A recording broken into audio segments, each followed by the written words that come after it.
Hello, and welcome to Hoosier History with Vercingetorix. When you think of Indiana, what comes to mind? For most, the state is synonymous with car racing, college basketball, and field after field of corn. The state has a reputation of being boring and plain, but I'm here to tell you it's anything but. This is a land of pioneers and trappers, exploring and settling a wilderness, soldiers and generals conquering and defending this great state, tycoons and entrepreneurs building businesses, railroad workers, farmers, and even a few tech bros. In addition, a large medical facility whose name rhymes with Millie. I'm here to share this fascinating story with you, and if you are a Hoosier, to learn about our shared heritage together. This show will be mostly chronological with a few exceptions. Let's dive right in. A wise man once said, "History began in 1776. Everything before that was a mistake." In the spirit of this quote, we begin our story during the American Revolution. While battles such as New York, Saratoga, and Yorktown were taking out east, in the west, settlers were moving out into a lightly settled wilderness. There were French settlements at Detroit, Cahokia, Kaskaskia, and Vincennes, as well as Amerindian tribes roving about. The British held these towns and supplied the Amerindians, who launched raids against the settlers. Into this violent and chaotic situation stepped George Rogers Clark. Clark was born and raised in Virginia. He grew up in a rural area and was homeschooled, being taught by his relatives. At 19, he left home to become a surveyor. Now, a surveyor is basically a person and usually a person or a team of people who would go out and they would delineate and map out legal boundaries. And this was very important in a place where it was first being settled. And you have maps where people had kind of staked out claims, but you actually have to go down and physically mark out the boundaries. So there were a lot of surveyors. George Washington also did this for a time. And this is where George Rogers Clark also did this in Virginia. And surveyors have a unique set of tools. Some of their tools include Gunter's chain, which is a 66-foot long chain divided into 100 links. This was used for measuring distance, and a tool called a circumferentor for figuring out angles. And a circumferentor looks like a large compass. It's about 6 to 8 inches in diameter, with 2 metal arms and 2 vertical sights on each arm. So imagine this large 6 to 8 inch wide compass with 2 metal arms sticking out the side. And with that, it's sticking out and having sights on either end. And this was used for figuring out angles when the delineations were not quite perfect squares, but you had lines and angles in the property layout. You could use a circumferentor to figure out the right angles and make sure you marked the property in the right place. So they use this. They also use a magnetic compass as well. The circumferentor was usually set on a tripod and also used magnetic north and landmarks to map out where the property lines were. In addition to these tools, these surveyors used a lot of geometry and trigonometry. So it was an interesting combination of physical labor going around mapping out these territories, but then also had knowledge of the math and figuring out all the right angles. Now, years of surveying in the wilderness toughened George Rogers Clark and helped him to become injured to the elements. He later served as a captain in a conflict with the Amerindians known as Lord Dunmore's War. After this war, Clark moved to Kentucky and surveyed there. Around this time, a rich land tycoon named Richard Henderson signed an illegal treaty with the native tribes to be able to illegally purchase a lot of their land, and he wanted to set up a new proprietary colony called Transylvania. Now, the residents of Kentucky did not approve of this plan, and they sent Clark and one other man to the Virginia General Assembly to convince them and Patrick Henry, who was the governor at the time, to convince them to make Kentucky a county in Virginia. In this, they were successful, and Virginia made Kentucky into Kentucky County, Virginia. In the winter of 1776-1777, Patrick Henry promoted George Rogers Clark to major, gave him 500 pounds of gunpowder, and sent him back to defend the residents of Kentucky. So for several months during 1777, this is now, the American Revolution is now going on, Clark defended the state against raids from Amerindians. At this same time, Daniel Boone was also in Kentucky defending Boonesboro. And in my research, unfortunately, I couldn't find any instances where Daniel Boone and George Rogers Clark worked together. But if any of you want to write a fanfic about Daniel Boone and George Rogers Clark teaming up and just obliterating the British and Amerindians through the sheer power of awesomeness, let me know. The British, at this point, the main thing they were doing in the Western theater was that they were arming the Amerindians and they were also buying scalps from them. In fact, the overall commander in the theater, Henry Hamilton, who was stationed in Fort Detroit, was known as the hair-buying general among the Americans for just how many scalps he bought. Now, I tried to find a contemporary account of one of these Amerindian raids, but I couldn't find any. But I did find one from a few years later. So this account is from 1780. The time period right now is 1777. So this is 3 years later, but still is indicative of what the Americans were going through. The settlers camped near Floyd's Fork on June 26th after a 12-mile trek, unaware that warriors had tracked their movements. At 3 a.m. on June 27th, the attack commenced with what survivor John Thixton's daughter later described as hacking sounds, chopping, crackling of skulls, plundering, and screaming, joined by the sounds of volleys discharged from muskets. The assault targeted men first. Jacobus Westervelt, his cousins James and John Westervelt, James Swan, and Thomas Pyburn were killed within a minute. Jacobus, the patriarch, became a macabre spectacle. 3 warriors donned his oversized coat and danced around his body in a ritualistic display. Women and children faced systemic execution. A mother clutching her infant was scalped after refusing to surrender the child, which warriors then beat his brains out against a tree. Teenager Betsy Swan, wounded in the shoulder, was tomahawked when deemed unfit for captivity. Only 2 girls, Deborah and Polly Westervelt, were spared, later sold to British officers in Detroit. It was this kind of violence that George Rogers Clark was defending the settlers against. But George Rogers Clark was not one to stay on the defensive. He came up with a plan to go on the offensive and to capture 3 critical forts that the British held in the Northwest. These are the forts at Kaskaskia, Cahokia, and Vincennes. He later planned on moving out from there and conquering Fort Detroit. On December 1777, Clark presented this plan to Virginia Governor Patrick Henry and also mentioned how conquering the Northwest Territory would open up lines with the Spanish, who had recently joined the war on the American side. Patrick Henry approved this plan, promoted Clark to lieutenant colonel, and authorized him to raise troops for the expedition. Clark and his men mainly recruited other men from Pennsylvania, Virginia, and North Carolina. They met at Redstone, Pennsylvania, which is over in the western part of the state. Their goal was to raise 350 men, but they actually raised about 150. They sailed from Redstone down what eventually became the Ohio River on May 12, 1778. Along the way, they were augmented by 175 men. I want to take a moment here and just reflect on how low these numbers are, and just that today, these states of Ohio and Kentucky and Indiana and Illinois have millions upon millions of people, and Clark wants to go in here and conquer these states with he was originally planning on 350 men, and now he has 325, and he's planning on conquering these areas. So it's just incredible how lightly settled they were, and just how empty the land was, that there are churches that are smaller than this group, and yet they're going to conquer this huge area. And it's just a sign of how, if you're at a really pivotal time in history, kind of at the beginning of something, individual actions matter more. And also when population density is lower, the individual matters more. And now if you're at the start of something, your actions have huge consequences. And these 325 men are going to have a huge impact on American history and on world history.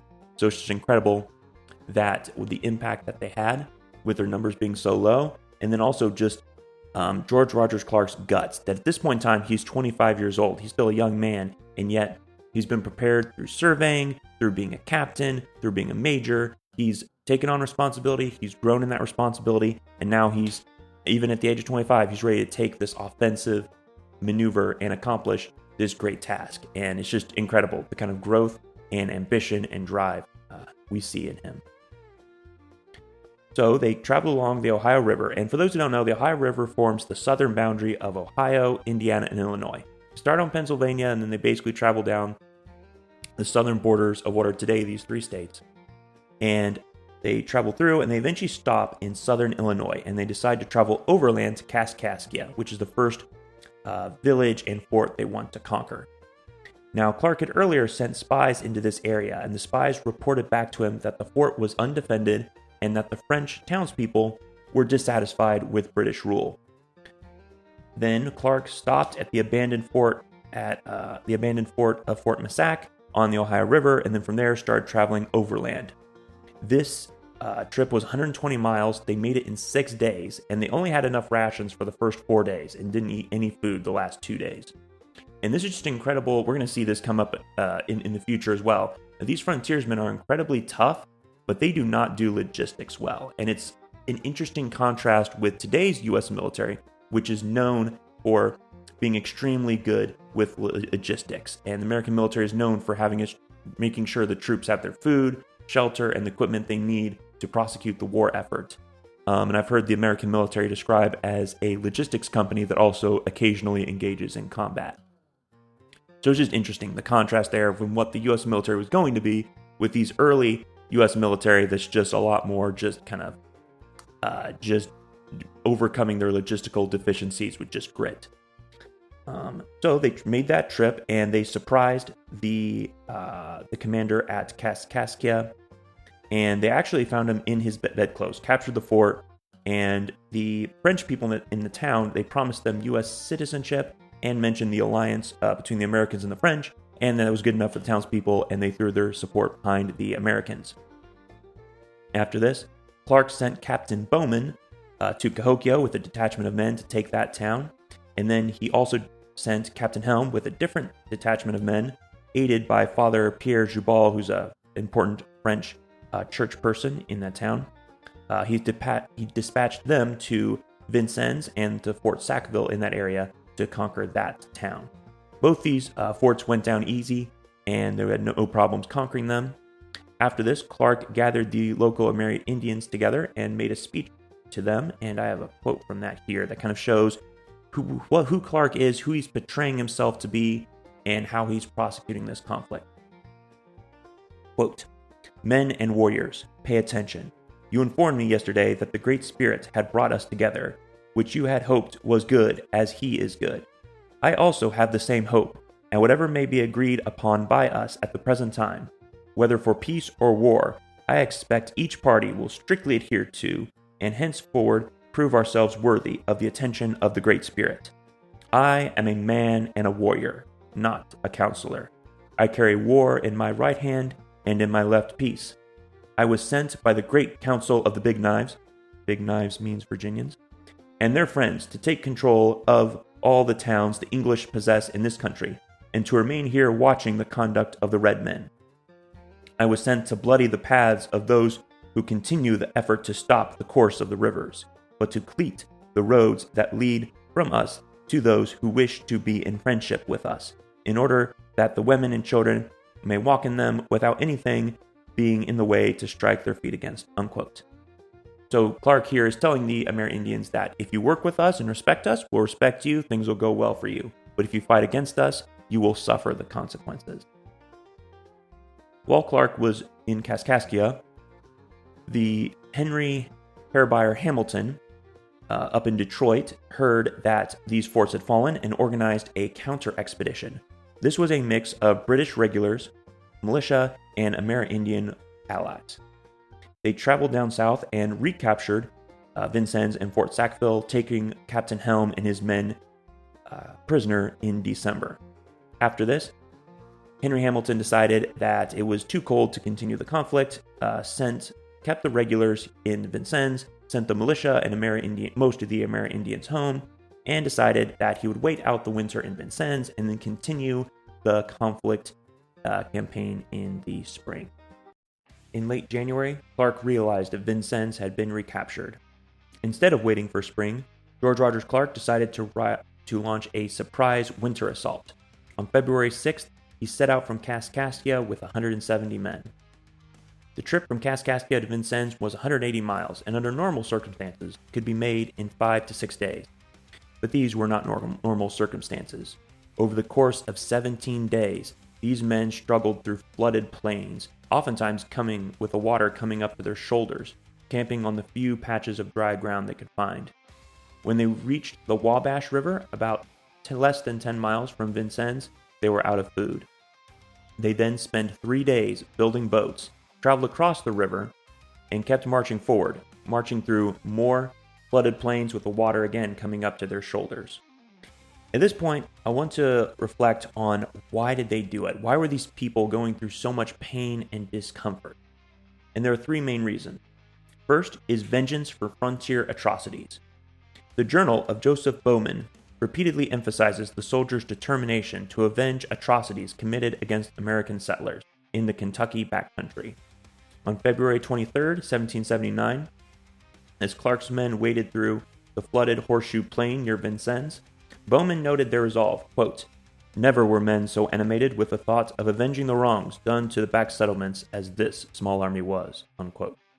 This sentiment directly tied their suffering to the broader conflict, framing the march as a retaliatory strike against British allied Amerindian forces.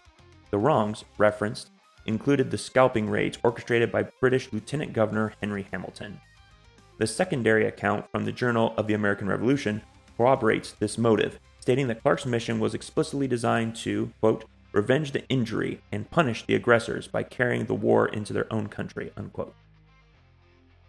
Bowman's journal entry on February 20th underscores this collective desire for retribution. After days without food and amid rising despair, the arrival of intelligence about British aligned forces reinvigorated the troops.